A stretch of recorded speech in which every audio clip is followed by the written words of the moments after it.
There is a conversation that a huge number of people are currently avoiding. Right now, in a relationship that has no name, the one you've been seeing someone for weeks, sometimes months, you text daily, you've met each other's friends, or at least heard about them in detail. There is real intimacy, physical and emotional. And yet, if a stranger asked either of you what this actually is, neither of you would have a clean answer because you've never actually asked each other directly.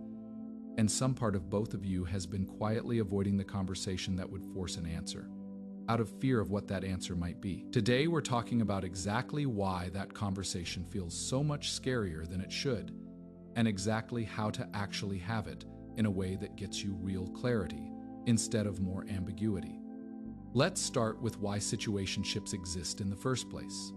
Because understanding the appeal is important before we get into the discomfort. A situationship offers something genuinely valuable to both people involved, at least in the short term, which is intimacy without the accompanying vulnerability of an explicit commitment. You get to experience closeness, physical affection, emotional support, the day-to-day texture of a relationship, without either person having to take on the risk of saying out loud, "This matters to me.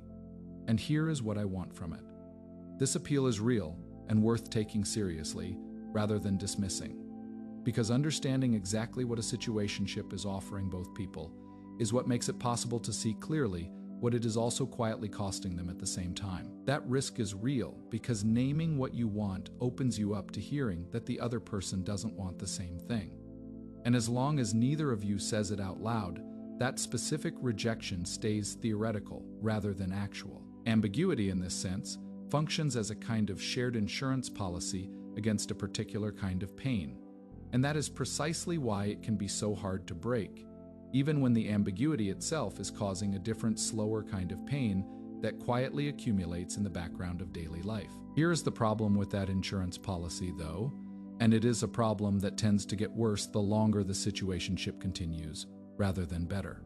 Ambiguity does not actually protect people equally. In almost every situationship, one person is quietly more invested than the other, even if neither person has said so directly, and the ambiguity that feels like protection to the less invested person often feels like slow motion anxiety to the more invested one. The less invested person gets to enjoy the benefits of the relationship while keeping their options and their emotional exposure limited. The more invested person spends significant mental energy trying to read signals, interpret behavior, and manage their own hope without ever getting to simply ask the question directly.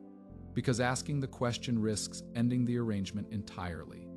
And some connection, even ambiguous connection, can feel better than none. This dynamic tends to deepen over time rather than resolve on its own, because the passage of time in a situationship creates a strange psychological trap for the more invested person specifically, one that gets stronger with every additional week the arrangement continues without being named. The longer things continue without a clear label, the more that person tends to feel that ending the ambiguity now would mean losing an investment that has already been made. Months of closeness, of history of hope, all of it feeling too significant to risk by simply asking a direct question. This is a version of what is sometimes called the sunk cost fallacy applied to relationships. The belief that because you've already invested significant time and emotional energy, you should continue rather than risk that investment being wasted by asking a question that might end things. But time invested in an undefined relationship doesn't actually protect you from loss. It just delays the moment you find out what you were really investing in, often while quietly increasing how much it will hurt when you do find out, since more time apart from clarity usually means more imagined future, built on an answer nobody has actually confirmed. So let's talk about why the conversation itself feels so disproportionately terrifying. Because understanding the actual fear underneath the avoidance is what makes it possible to move through it. The fear is rarely really about the words themselves. It is about what the words might reveal. As long as you don't ask, you get to hold on to the version of reality where the answer might be good, where they might feel exactly what you feel, where the ambiguity is just shyness or slow-moving caution, rather than actual lack of investment. The moment you ask directly, that hopeful ambiguity collapses into an actual answer. And if the answer isn't what you wanted, you lose the comfort of not knowing, which, as strange as it sounds, some part of you has been actively protecting. because not knowing at least leaves room for hope. Here is the reframe that actually makes this conversation possible, and I want you to sit with this specifically for a moment, because it is genuinely the thing that changes everything about how this feels once it truly lands. The ambiguity you are currently protecting is not actually protecting you from pain. It is just distributing a smaller amount of pain across a much longer period of time in the form of chronic, low-grade anxiety, constant interpretation of mixed signals, and the quiet exhaustion of never fully relaxing into a connection, because you don't actually know what it is. The clarity you are avoiding, even in the worst-case scenario where the answer isn't what you hoped, delivers a single, sharper pain that you can actually move through and heal from, rather than an indefinite low-level ache that never resolves because it is never actually named. Now let's talk about how to actually have this conversation, because the how matters enormously here, both in terms of getting an honest answer and in terms of protecting your own dignity throughout the process. The first principle is to have this conversation when you are calm, not in the middle of an emotional spike, not immediately after feeling hurt or confused by something specific that happened. Bring it up during an ordinary low-tension moment, because a conversation initiated from a place of calm curiosity tends to get a much more honest response than one initiated from a place of visible anxiety or accusation, which often triggers defensiveness rather than openness in the other person. The second principle is to lead with clarity about your own position, rather than opening with a question that puts the entire burden of definition on the other person. Instead of asking, "What are we?" which can feel vague and puts them in the position of having to guess what answer you are hoping for, try something more direct. "I've really valued the time we've spent together, and I've realized I am looking for something that has an actual future to it, a real relationship, not just something ongoing without a direction. I wanted to ask where you are at with that because I think we both deserve to know." This framing does two important things. It is honest about your own position without demanding anything from them, and it gives them room to answer honestly without feeling cornered or accused.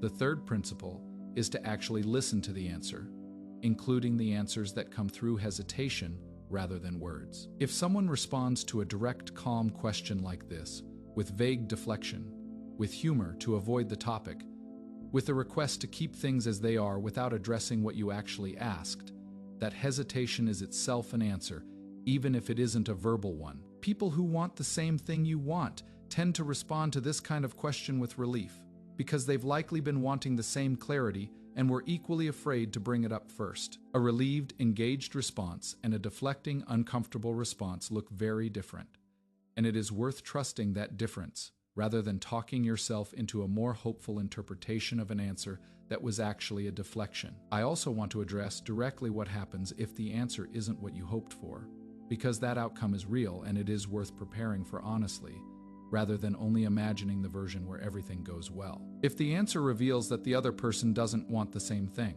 that is genuinely painful. And it is also, in a very real sense, information you needed, delivered at the actual moment you needed it rather than months further into an investment that was never going to lead where you wanted it to. The alternative, continuing in the ambiguity indefinitely because the uncertainty felt safer than a real answer, does not actually protect you from that same pain. It just delays it, while also delaying your ability to move toward a relationship that could actually meet you where you are. There is a specific complication worth addressing directly, because it comes up constantly once people actually try to apply this advice, which is what to do if you have this conversation, and get an answer that is genuinely ambiguous rather than clearly positive or negative. Sometimes the honest answer someone gives isn't a clean yes or no. It is something closer to, "I really like you and I am not sure yet what I want long term," or "I need more time before I can answer that clearly." This is genuinely different from deflection, and it is worth learning to tell the two apart. Deflection tends to avoid the substance of the question entirely, changing the subject, minimizing the importance of defining things, responding with humor to sidestep real engagement. A genuinely uncertain answer, by contrast, actually engages with the question directly, even without providing the clean resolution you might have been hoping for. If you get a genuinely uncertain but engaged answer, it is reasonable to ask a practical follow-up. How much time feels reasonable to you before revisiting this? This doesn't force an artificial deadline, but it does prevent the uncertainty from becoming another indefinite holding pattern disguised as honesty by attaching a real, if flexible, time frame to when clarity might actually be revisited. I also want to address something that tends to get overlooked in most conversations about situationships, which is the role that fear of being alone plays and why people delay this conversation far longer than they delay it if that specific fear weren't present. For a lot of people, the honest calculation happening underneath the avoidance isn't really about the specific person in the situationship at all. It is a broader fear that ending an ambiguous, unsatisfying connection means facing being single, and that facing being single feels worse than staying in an arrangement that isn't actually giving you what you want. This is worth naming directly, because if this is part of what is actually happening for you, no amount of confidence in how to phrase the situationship talk will fully resolve the underlying avoidance, because the conversation itself isn't really the barrier. The fear of what comes after it is. If you notice this pattern in yourself, it is worth examining that fear on its own terms, separate from any specific relationship. Because a fear of being alone that is strong enough to keep you in unsatisfying ambiguity indefinitely is worth understanding and addressing directly, rather than only ever managing it indirectly by avoiding the conversations that might bring it to the surface. It is also worth talking honestly about timing within the arc of a situationship itself, because there is a meaningful difference between having this conversation after a few weeks versus after many months, and both timing extremes carry their own considerations. Having the conversation too early before there has been enough real time together to actually know what you want or what the connection has the potential to become can sometimes force a premature answer that doesn't reflect what might have developed with more time. But waiting too long carries a different and often larger cost, because the longer an undefined dynamic continues, the more entrenched the pattern of avoiding the topic becomes, and the harder the eventual conversation tends to feel.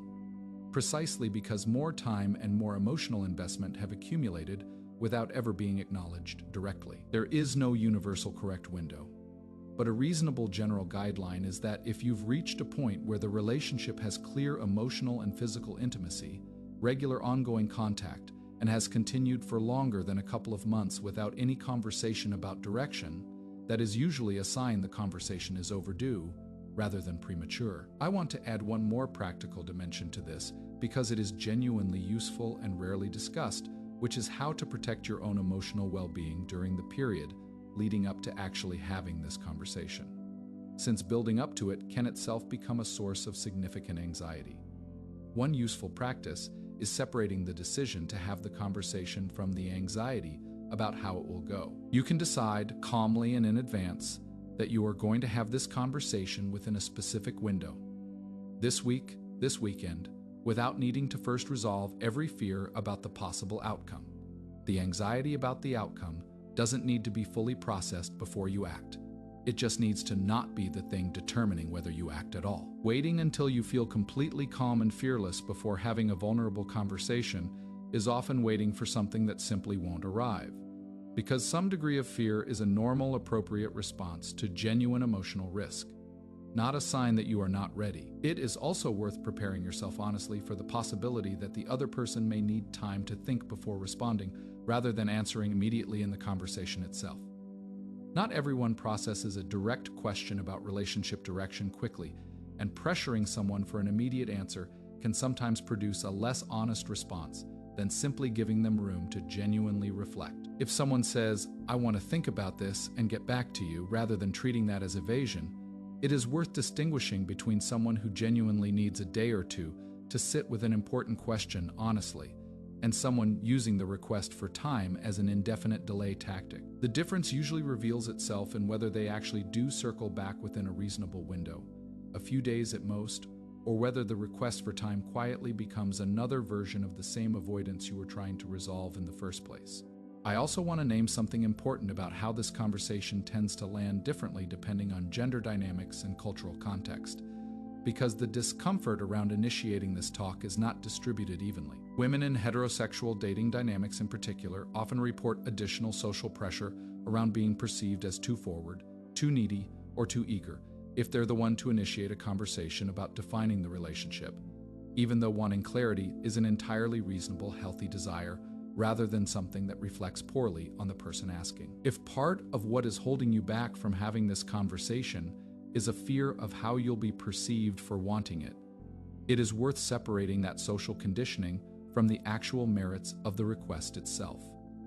Wanting clarity about a relationship you are genuinely invested in is not needy. It is a basic, reasonable expectation that any healthy connection should eventually be able to accommodate, and a partner who reacts negatively to a calm, direct request for clarity is giving you real information about how they handle direct communication in general, not just about this specific topic.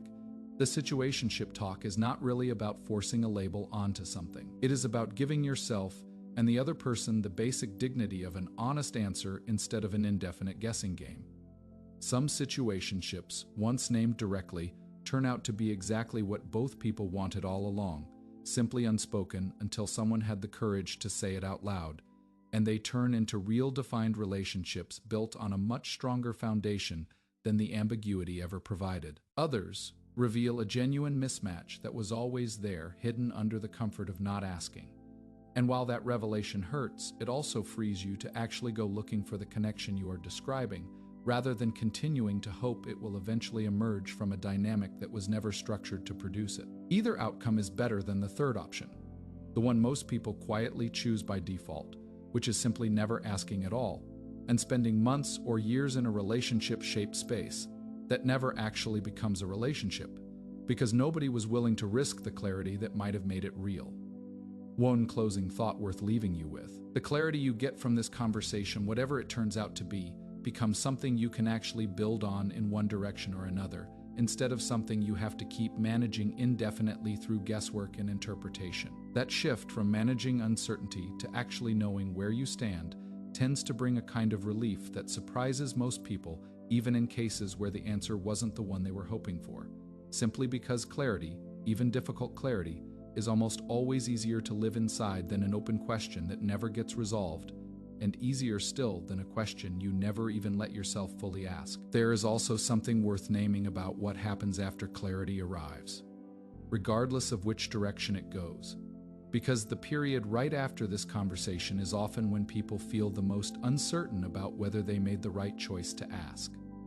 That uncertainty is normal, and it tends to fade quickly once the relationship, in whatever new form it takes, has a little time to settle into its actual shape. Next week, we're talking about what secure attachment actually looks like, day to day, the concrete, unglamorous texture of what a relationship without this kind of ambiguity actually feels like to be in.